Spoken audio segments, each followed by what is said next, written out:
একদিন এই গরিব মেয়েটি রানীর বাগানে একটা ফুল গাছের নিচে ঘুমিয়েছিল, কিন্তু তখনই জাদু ফুল গাছ থেকে একটা ফুল মেয়েটির পেটের ওপর পড়ে এবং মেয়েটির পেটে একটা বাচ্চা চলে আসে। তবে বিষয়টিকে দূর থেকে রানী দেখে ফেলে এবং রানী দেখতে পায় মেয়েটির পেট থেকে একটা সুন্দর ফুটফুটে বাচ্চার জন্ম হয়েছে এবং এই বাচ্চাটি কান্না করলে তার চোখ থেকে পানির পরিবর্তে সোনার মোহর পড়ে।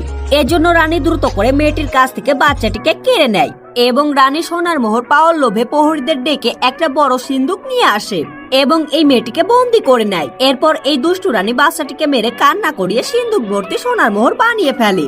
তবে বাচ্চাটিকে বারবার কষ্ট দিয়ে কান্না করানোর ফলে বাচ্চাটি অসুস্থ হয়ে মারা যায়। তখন এই দুষ্টু রানী মৃত বাচ্চাটিকে রেখে আরো বেশি সোনার মোহর পাওয়ার জন্য জাদু ফুল গাছ থেকে অনেকগুলো ফুল তার পেটের ওপর রেখে প্রেগনেন্ট হয়ে যায়। তবে তার পেট থেকে বাচ্চার পরিবর্তে পাথর বের হয়। এজন্য দুষ্টু রানী রেগে গিয়ে ফুল গাছটিকে নষ্ট করে দেওয়ার চেষ্টা করে, কিন্তু তখনই জাদু ফুল গাছ তার শেকড় দিয়ে দুষ্টু রানীকে চেপে ধরে মেরে ফেলে। এদিকে এই গরিব মেয়েটি তার বাচ্চাটিকে দুষ্টু রানীর হাত থেকে বাঁচানোর জন্য অনেক কষ্ট করে কারাগারের তালা খুলে বাহিরে বের হয়ে আসে এবং এই মেয়েটি তার বাচ্চাটিকে মারা যেতে দেখে কষ্টে তাকে জড়িয়ে ধরে কান্না করতে থাকে এবং মেয়েটির চোখের পানি বাচ্চাটির ওপর পড়ে, যার কারণে এই জাদু ফুল গাছটি বুঝতে পারে এই মেয়েটি সত্যি বাচ্চাটিকে অনেক ভালোবাসে।